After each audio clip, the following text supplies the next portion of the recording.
Technology can be a wonderful thing. As you can tell by these screencasts, I thoroughly believe in incorporating technology into learning as much as possible.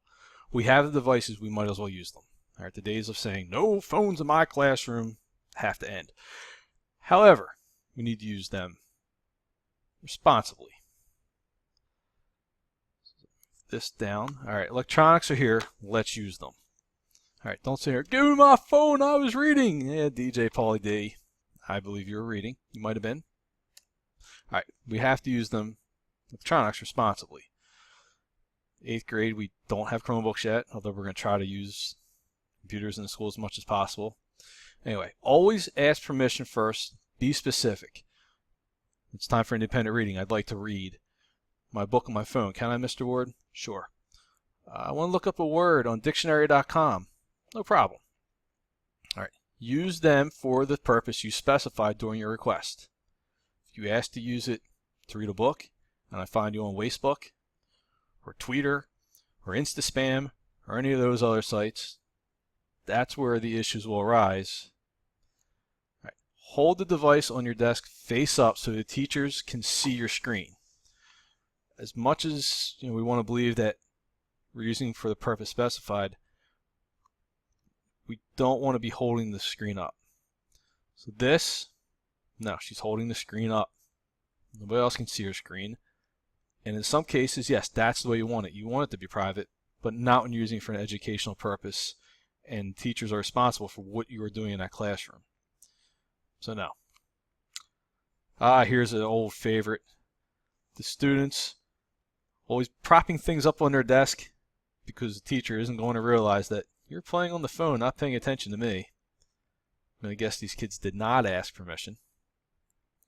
Yeah, right, buddy. Tried and true. Under the desk. Yeah, again, we're not paying attention. Going to guess if it's under the desk, you did not ask permission. Mr. Ward, don't play that. Oh, we can all see her screen. Ding, ding, ding, ding. We have a winner. Right, this is what you want it to look like. All right, this way we can see what you're doing. The other thing is if you're working on something for school, maybe we can help. That's what teachers are here for. All right, if you need to hide the screen, you shouldn't be doing or looking at whatever the screen has on it.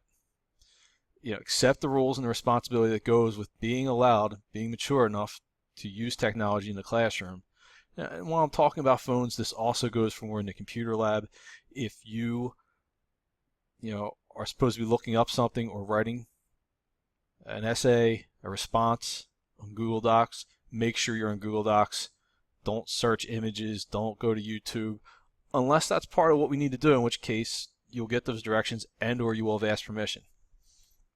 All right. I'm on Schoology, look. You might be, but if I can't see the screen, how do I know? All right. Consequences. Please accept responsibility for your actions. So I'm not going to engage in a discussion regarding misuse. If the screen's not hidden or is hidden and not visible to the teacher, then you have violated the policy. There's nothing we can do. I can't go into a back and forth over whether you're on Wastebook or dictionary.com. The rule is just make sure we can see the screen. All right, first offense, you lose the electronic privilege for 1 week, collected till the end of class. Second offense, loss of electronics for a month, might turn into the office. Maybe I'll give it back. Third offense and later, you lose it for the school year and turn it into the office. The bottom line is just ask. I have no problem if you're using it for educational purpose. If you're looking up a piece of information for an essay, it's okay. Hopefully we'll have the computers enough that won't be an issue, but if you need to, it's cool. Just make sure we ask first.